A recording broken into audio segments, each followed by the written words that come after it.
sekalian. Pagi, Pak. Bagaimana kabarnya hari ini? Baik, Pak. biasa. Tidur biasa. Agak capek lah, Pak. Iya. Sudah makan semua? Belum, Pak. Iya, Aku Pak. sudah. Belum, Pak. Belum. Lain kali Bapak ingatkan supaya terlebih dahulu makan sebelum ke sekolah ya anak-anak sekalian. Siap, Siap, Pak. Oke. Untuk memulai pembelajaran kita mungkin ketua kelas bisa memimpin doa kita. Oke, teman-teman semua, sebelum kita memulai pembelajaran kita hari ini, ada baiknya kita berdoa terlebih dahulu. Kita berdoa menurut ajaran agama yang bersentuh masing-masing. Berdoa dimulai. Berdoa selesai. Baik, terima kasih kepada ketua kelas telah memimpin doa. Oke, selanjutnya Bapak akan mengabsen siswa yang hadir pada hari ini. Alwanta, Hadir, Pak. oke, Samri, Hadir, Pak. Bintang, Hadir, Pak. Arifin. Cabut, Pak, cabut. Terlambat. Tapi ada suratnya. Ada cabut. Jadi Mulai, gimana mulai. ketua kelas? Ada tadi laporan dari Arifin. Ada tadi anak kelas sebelah yang ngirim, Pak. Cuman nggak tahu lah. Oh, itu. Situ sakit dibuat, Pak. Keterangan Anda berarti sakit ya. Iya, Nah, nanti akan Bapak telusuri kembali mengenai Arifin ini. siap, Pak. Oke. Siap, Pak. Sebelum kita memulai pembelajaran kita hari ini, kita butuh kegiatan untuk aktivitas untuk merefreshing otak kita. Baik, Bapak akan memimpin ice breaking kita pada hari ini. Oke, kepada anak-anak sekalian, mohon waktunya untuk berdiri. Ayo, berdiri. Pulang, Pak. Jadi seperti ini anak-anak sekalian, ice breaking kita kali ini yaitu katakan apa yang saya katakan dan lakukan apa yang saya katakan. Jadi contohnya nih, Bapak bilang kiri, semua siswa lompat ke kiri. Kanan kalau Bapak bilang semua lompat ke kanan. Oke, itu permulaan dulu. Oke, yang pertama kiri. Oke, kiri ya. Oke, guys. Kanan. Oke, Iya. mungkin udah mulai ya. Nah, selanjutnya Bapak akan bilang tantangan yang berikutnya. Ini kalau katakan apa yang Bapak katakan dan lakukan sebaliknya. Contohnya Bapak bilang ke kiri, lompatnya ke kanan. Tapi tetap mengatakan kiri. Oh, Ke iya. kiri Bapak bilang contoh gitu kan, kiri coba lompat ke kanan. Oh, Oke. iya. Offset ya, Nah, berarti Opposite. kanan Iya kan? Enggak ngomong kalian. ucapkan ya, ucapkan. Ucapkan Bapak. lah. Oke, Pak. Oke, Pak. Cuman lakukan sebaliknya. Oke, Pak. Kanan. Kanan. Oke. Kiri. Kiri. Kiri. Oke, mungkin fokusnya memang betul-betul luar biasa ya. Iya. Ya, ada tangan. Enggak sarapan tadi lebih fokus Semua. pasti. Oke, mungkin kami mulai sebelum kita kali ini, anak-anak sekalian dipersilakan kembali untuk duduk. Makasih, Pak. Aduh. Oke, terima kasih atas kesediaan anak sekalian untuk melakukan speaking kita. Oke, berikutnya hari ini kita akan masuk ke materi struktur sosial. Di mana yang kita bahas di dalam struktur sosial ini itu pengertian struktur sosial, ciri-ciri struktur sosial, kemudian bentuk-bentuk serta fungsi-fungsinya di dalam masyarakat. Tapi sebelum kita masuk ke materi, di sini Bapak akan menginformasikan bahwasanya tujuan dari pembelajaran struktur sosial ini yaitu di mana siswa itu harus mampu menjelaskan pengertian struktur sosial, mampu mendeskripsikan bagaimana ciri-ciri struktur sosial, bentuk-bentuk sampai kepada fungsi-fungsinya. Itulah tujuan dari pembelajaran kita pada hari ini. Baiklah, selanjutnya itu Bapak akan menjelaskan pembelajaran kita pada pagi hari ini. Sebelumnya ada yang mengerti apa itu struktur sosial? Enggak, Pak, enggak ngerti, Pak. Aku tahu, Pak. Oh, ketua kelas. Oh, enggak tahu. Enggak. Enggak belajar begitu. Coba. Struktur itu susunan sosial masyarakat, berarti susunan atau tatanan yang ada di masyarakat, Pak. Bisa kita katakan seperti itu. Cuman di sini Bapak akan merangkumkan apa itu sebenarnya struktur sosial.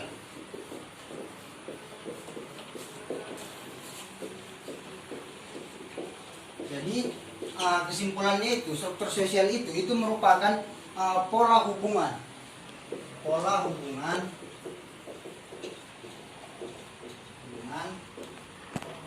antar manusia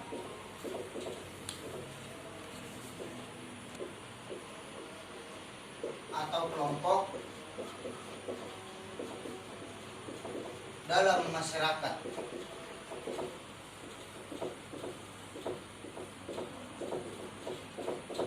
Nah, jadi di sini kan terbagi dari dua suku kata, di mana struktur dan sosial. Sosial itu kan masyarakat.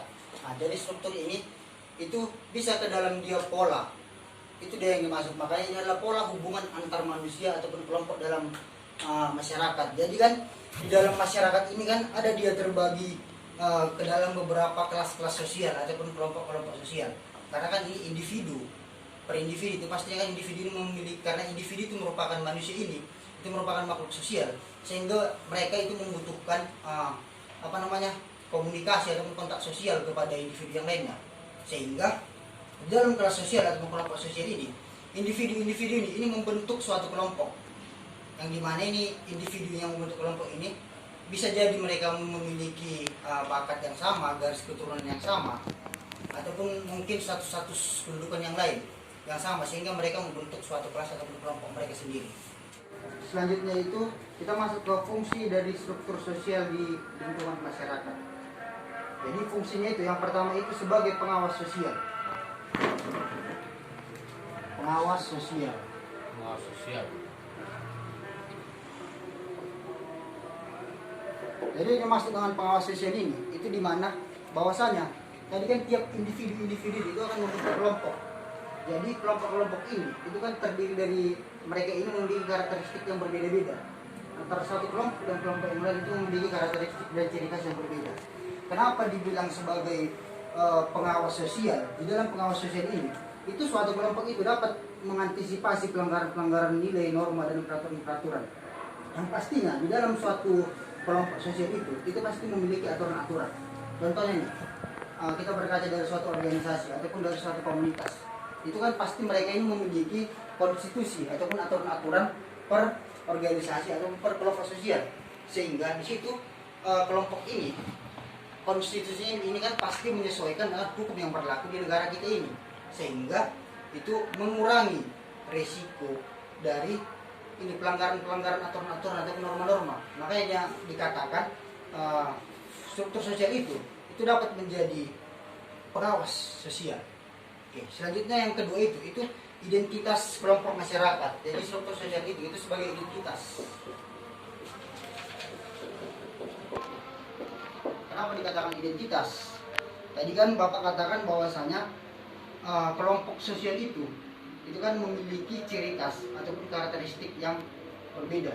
Tiap kelompok itu memiliki ciri khas dan memiliki karakteristiknya. Jadi di saat mereka di lingkungan masyarakat secara umum ataupun secara universal, itu mereka itu mencerminkan dirinya sebagai berasal dari suatu kelompok sosial. Kan pastinya kalau kita dididik di dalam suatu kelompok, itu kan kita pasti mencerminkan bagaimana sebenarnya budaya-budaya di dalam kelompok kita.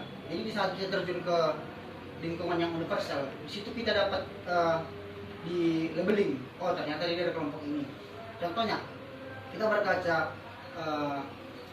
individu yang dia bergabung ataupun dibesarkan di dalam kelompok yang rohani, di saat dia mungkin terjun ke lingkungan yang secara universal, masyarakat langsung tahu identitas dia.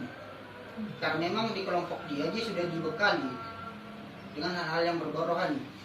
Itu dia. Dan yang terakhir itu, di sini ada fungsi struktur sosial itu menanamkan disiplin sosial kepada kelompok masyarakat, menanamkan disiplin sosial.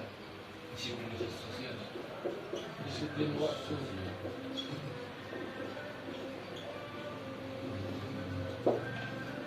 Kenapa dikatakan sebagai disiplin sosial? Karena kan di kelompok sosial yang tadi dia itu dibekali dengan budaya-budaya ataupun pengetahuan ataupun dengan ciri khas atau karakteristik dari kelompok tadi, sehingga dia sudah memiliki disiplin tentang apa itu menjadi aturan-aturan di dalam kelompoknya. Itulah dia fungsi-fungsi dari struktur sosial di lingkungan masyarakat. Sejauh ini paham tentang pengertian struktur sosial dan fungsinya? Paham. Oke, selanjutnya itu kita membahas ciri-ciri dari struktur sosial. Ada yang tahu ciri-ciri dari struktur sosial? Belum Pak. Satu pasti ada masyarakat di dalam Pak. Pastilah, karena ini kan kita berbicara sosial. Masih ada. Kalau kita berbicara ciri-ciri, ini ciri-ciri dari struktur sosial itu, yang pertama itu selalu dapat berkembang dan dapat berubah. Berkembang dan dapat berubah. Kenapa dibilang struktur sosial itu dapat berkembang dan berubah?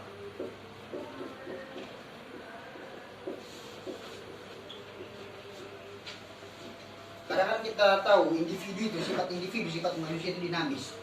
Jadi tergantung dia berbeda zaman, berbeda tahun, itu pasti berbeda kebutuhan. Nah, sehingga individu itu pastinya akan menyesuaikan. Dan pun kelompok-kelompok sosial yang terbentuk itu antara tahun sekarang dan tahun yang akan datang, itu pastinya berbeda. Karena memang kebutuhan individu sebagai anggota di dalam kelompok ini itu pasti berbeda. Sehingga struktur sosial itu berkembang dan dapat berubah. Jadi dia tidak stagnan. Hanya di situ saja. Nah, yang kedua itu meliputi kebudayaan di dalam masyarakat. Kebudayaan dalam masyarakat.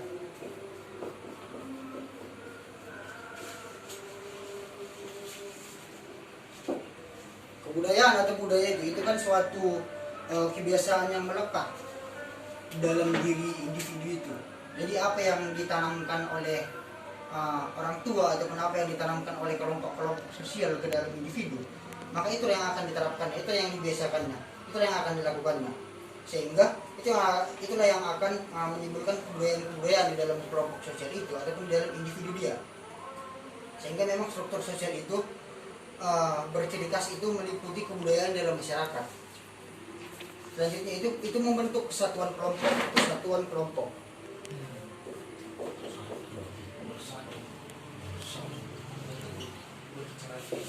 Kalau kita berbicara tentang kelompok, itu pasti kan gabungan dari individu per individu. Berarti kan itu mereka memiliki kesatuan. Pastinya di saat mereka bersatu dapat terbentuk suatu kelompok ataupun suatu ikatan komunitas dan lain-lain. Aku dan dia bersatu. Nah, yang terakhir itu memiliki dimensi vertikal dan horizontal. Dimensi vertikal dan horizontal. Tidak.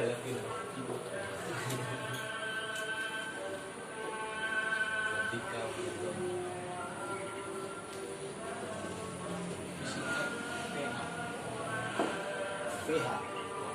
Vertikal dan horizontal. Kenapa dikatakan vertikal dan horizontal? Karena di dalam suatu struktur sosial ataupun di dalam kelompok-kelompok masyarakat itu ada dia yang bersifat vertikal, ada dia yang bersifat horizontal. Contohnya ini, kenapa dibilang bersifat vertikal? Vertikal ini kan dalam artian lapisan atau tingkatan. Jadi di dalam suatu kelompok ataupun di dalam suatu daerah yang dia bersifat kesultanan ataupun kerajaan, itu dia bersifat vertikal. Kenapa vertikal? Itu dia ada dia pembagian kelas. Itu yang bangsawan dengan masyarakat biasa. Nah, selanjutnya untuk horizontal di negara yang berbasis demokrasi, itu semua hak dan kewajiban tiap individu itu sama, sehingga tidak ada dia kasta-kasta ataupun kelas-kelas sosial. Di sini itu perbedaan-perbedaan di dalam kelompok sosial itu dalam posisi setara atau sejajar. Itu dia kira-kira tentang ciri-ciri. Nah, selanjutnya itu kita masuk ke bentuk-bentuk struktur sosial.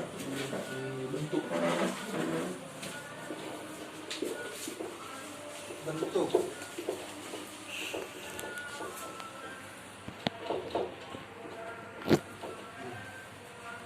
Jadi bentuk dari struktur sosial yang pertama itu ada dia berdasarkan diferensiasi sosial. Jadi bentuk itu dapat dilihat dari pertama itu diferensiasi sosial. Tadi mungkin di ciri-ciri yang terakhir itu Bapak ada sebutkan vertikal dan horizontal. Jadi diferensiasi sosial ini dia itu bersifat horizontal. Posisinya itu setara dan sejajar. Diferensiasi sosial.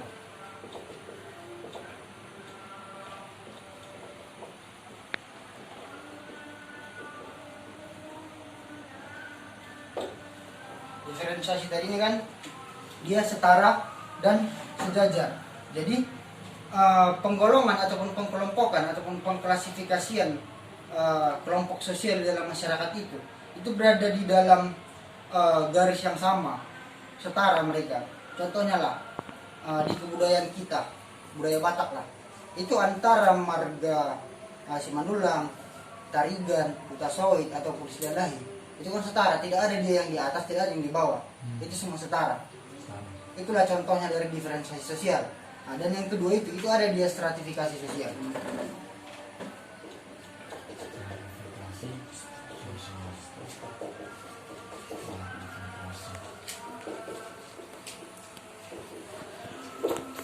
Di stratifikasi sosial ini dia bersifat secara vertikal. Dalam artian pengelompokan ataupun penggolongan dari kelompok-kelompok sosial di masyarakat itu berdasarkan tingkatan. Jadi di tingkatannya itu bisa dia disebabkan karena status ekonomi, kekuasaan, kedudukan ataupun gelar. Tadi kan sudah Bapak katakan di dalam suatu daerah yang bersifat kerajaan atau kesultanan itu ada dia dibagikan sistem kelas sosial ataupun kasta-kasta. Dari contohnya dia kaum rohaniawan, kalau kita istilahnya berkaca dari pada masa kerajaan Hindu Buddha atau bahkan sekarang di daerah Indonesia di Bali, itu kan ada pembagian antara kaum bangsawan, rohaniawan, maupun masyarakat yang proletar.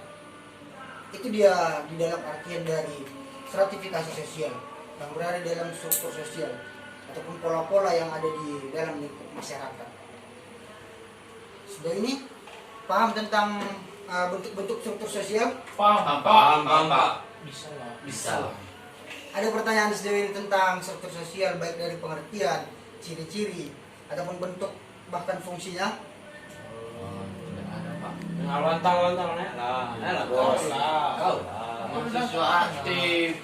Aku udah cepet nilainya. Adalah, lah. Tanya ke sama Oke. Pak. Mungkin nantilah kita bahas selanjutnya ya. Iya. Selanjutnya setelah Bapak menjelaskan materi, ini kita akan masuk ke diskusi kelompok. Di sini Bapak akan membagikan kelompok 1 itu Samri dan Bintang. Nah, kelompok 2 berhubung karena Arifin tidak hadir, jadi memang ketua kelas sendiri. Iya. Berarti kami kelompok individu. Ini vertikal ini Pak, vertikal. Horizontal Sabar ya, ini. Bos. Tetap nanti akan saling mendampingi. Bapak akan membantu tiap kelompok nantinya. Iya, Pak. Jadi tugas dari diskusi kelompok pada hari ini yaitu kita membahas di bentuk ini, dari pengertian dan contoh-contoh. Jadi di sini kita membahas ini berdasarkan pemikiran-pemikiran ataupun hasil diskusi dari anak-anak sekalian. Jadi kelompok 1 itu membahas tentang diferensi sosial dan contohnya. Kemudian kelompok 2 itu stratifikasi sosial dan contohnya. Mungkin sudah bisa dimulai anak-anak sekalian. Oke, Pak. Tetap Bapak akan membantu anak-anak sekalian nanti untuk memecahkan dari topik-topik yang telah Bapak berikan.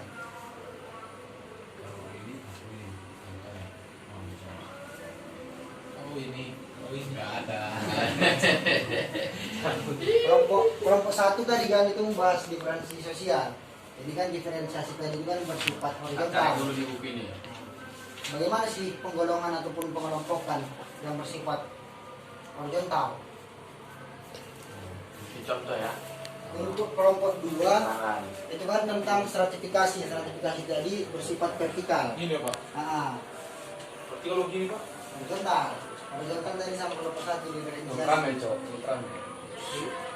Di stratifikasi sosial ini kan udah Bapak jelaskan juga. Cuman istilahnya tinggal mencari. Tadi kan ada Bapak bilang penyebab itu dari status ekonomi, pendidikan. Jadi nanti dijabarkan dari sisi yang lain. Semua bidang. Bisa. Tetapi ya apa yang memang betul-betul dari murni dari pengetahuan anak-anak sekalian. Bagaimana anak sekalian? Sudah selesai diskusi kelompoknya? Sudah Pak. Sudah. Kalah bentar. Tadi main Aduh, dua. saya sendiri. Makanya panggil Saripin. Sakit ya. Jangan cabut terus. Mana ada sakit? Oke, sembari mungkin menunggu kelompok 2 belum selesai, untuk kelompok 1 Bapak persilakan untuk memaparkan hasil dari diskusinya tadi. Oke. Dirilah. Oke, yang Oh, perwakilan. Apa aja? Atau Diri. Samri? Oke. Kau lah. Aku lah ya, aku lah. Oke, diri apa ya? Di meja. Baik Pak, akan saya jelaskan ini tentang diferensiasi sosial. Jadi sesuai dengan diskusi kelompok kami, diferensiasi sosial itu dapat diartikan sebagai penggolongan atau klarifikasi masyarakat terhadap perbedaan-perbedaan tertentu yang posisinya itu setara atau sejajar. Nah, contohnya itu klan marga Manulang, klan marga Sihotang, klan marga Tasoe dan yang lain. Terus yang kelompoknya ada itu kayak kelompok atau komunitas futsal, komunitas game, komunitas pemancing. Nah, dan itu tidak ada itu suku atau klan atau marga yang lebih tinggi dia atau lebih berkuasa daripada yang lainnya. Begitupun komunitas-komunitasnya itu semuanya posisi setara, nggak ada yang berbeda gitu, setara di semua. Mungkin itu Pak ngasih dari sisi tadi. Oke, kepada teman-teman nanya sekalian, berikan aplaus kepada nomor 2. Bagaimana? Alwanta, dia bisa mengumpulkan hasil dari Bisa Pak, cuman kayaknya nggak sempurna. tidak apa-apa, karena tidak ada manusia yang sempurna di dunia. Yang ada itu rokok sempurna. Baiklah, saya akan memaparkan hasil diskusi kelompok saya dan teman saya, walaupun teman saya tidak ada. Nah, materi kami itu tentang stratifikasi sosial. Jadi sesuai dengan penjelasan Bapak tadi, stratifikasi sosial itu sifatnya kalau kita sesuaikan dengan ciri-ciri struktur sosial tadi, dia vertikal.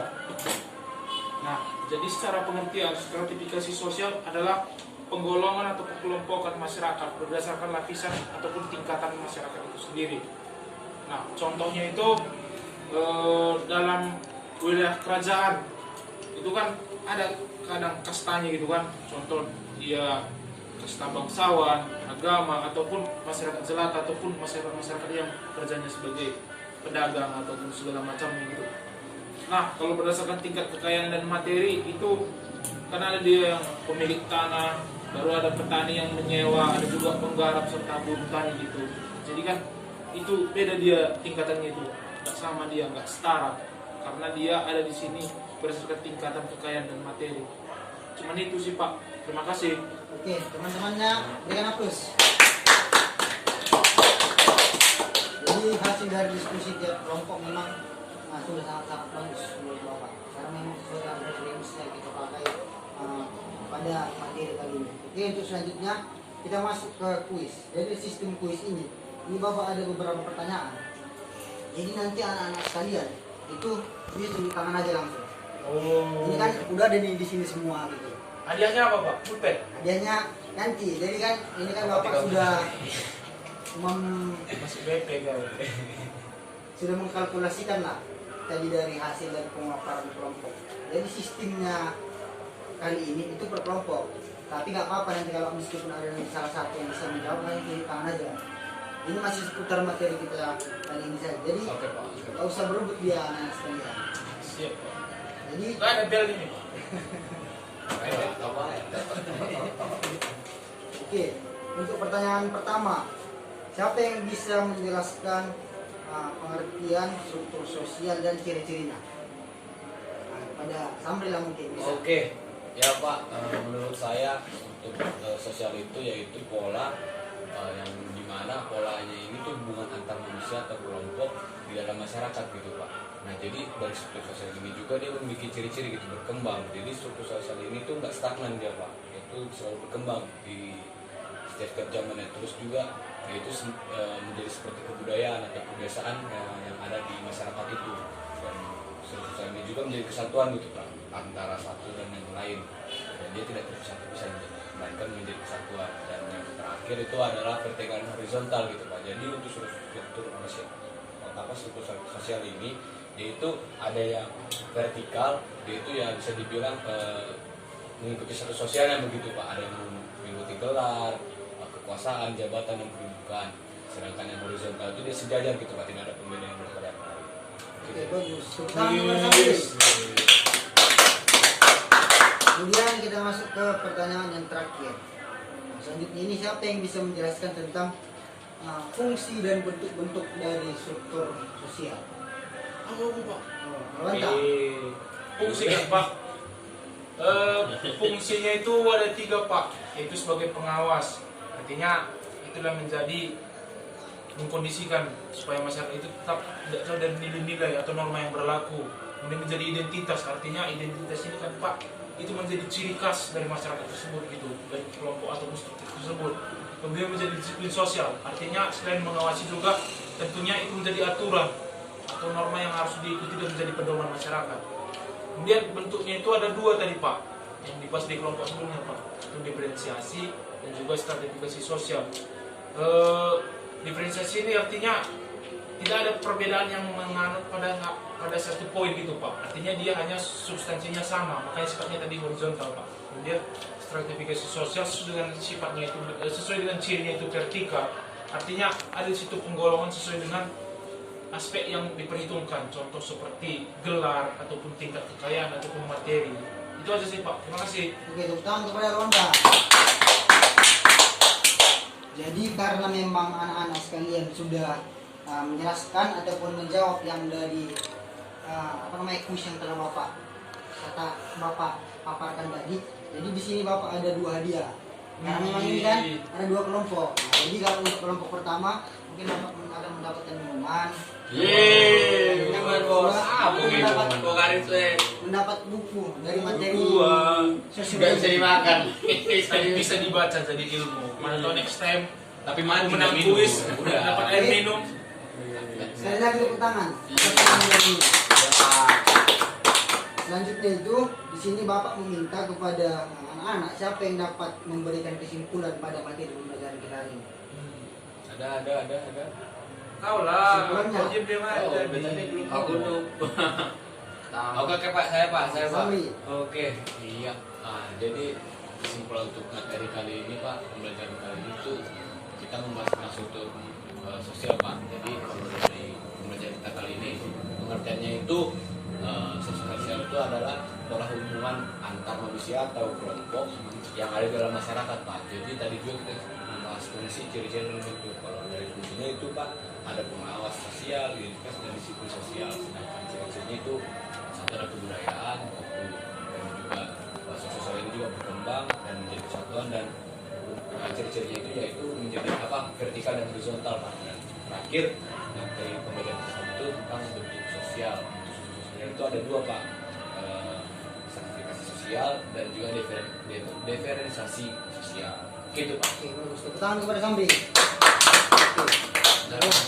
Mungkin untuk kesimpulan dari pembelajaran kita pada pagi hari ini, di mana struktur sosial itu merupakan pola hubungan antara kelompok di dalam manusia ataupun di dalam lingkungan masyarakat. Tadi kan ciri-cirinya itu dia dapat berubah, itu dapat berkembang, kemudian juga dimensinya ada vertikal dan horizontal, kemudian juga membentuk kesatuan dan membentuk karakter tiap individu di dalam kelompok. Kemudian bentuk-bentuknya tadi ada dia secara diferensiasi sosial, itu secara vertikal, dan juga tadi maksudnya secara horizontal dan secara vertikal tadi ada stratifikasi sosial. Itulah mungkin untuk kesimpulan kita pada pagi hari ini. Selanjutnya untuk tugas di rumah. Tugas Pak. Tadi udah diskusi dong Pak. Itu kan sebagai indikator kelulusan nanti anak-anak sekalian. Iya. Jadi tugas di rumah itu anak-anak sekalian diharapkan membuat rangkuman dari pembelajaran kita hari ini. Jadi ringkasan ataupun rangkuman saja. Ini tulis tangan Pak. Tulis tangan yang akan dikumpulkan di minggu depan Bersiap. pada materi pembelajaran kita hari ini. Dikumpulkan. Minggu depan ya anak-anak sekalian. Oke Pak. Oke, setelah tadi Bapak katakan tentang tugasnya, itu harapannya dikumpulkan untuk minggu depannya. Ya Pak. Minggu depan materi kita itu judulnya itu pengendalian sosial. Jadi untuk pembahasan kita di minggu depan, selain dari pengertian pengendalian sosial, kita akan membahas tentang jenis-jenis dan lembaga-lembaga yang ada di dalam struktur pengendalian sosial. Itulah untuk materi kita di minggu depan. Oke, selanjutnya Bapak harapkan anak-anak sekalian itu tetap semangat dalam mengikuti pembelajaran kita ke depannya. Siap Pak. Dan anak-anak juga sekalian Bapak harapkan tetap menjaga kesehatan untuk minggu depan. Harapannya sebelum kita memulai pembelajaran, makanlah dulu dari rumah anak-anak sekalian. Siap Pak. Sarapan. Oke, baik. Demikianlah mungkin pertemuan kita pada pagi hari ini. Untuk doa penutup, siapa mungkin yang bisa? Oh ya Pak, saya Pak. Oke, Samri. Ya, sebelum kita berdoa, mari kita bisa berdoa. Berdoa mulai. Berdoa selesai. Oke, baiklah, terima kasih atas partisipasi dari anak-anak sekalian. Sampai berjumpa di minggu depan. Selamat pagi dan terima kasih. Terima kasih Pak.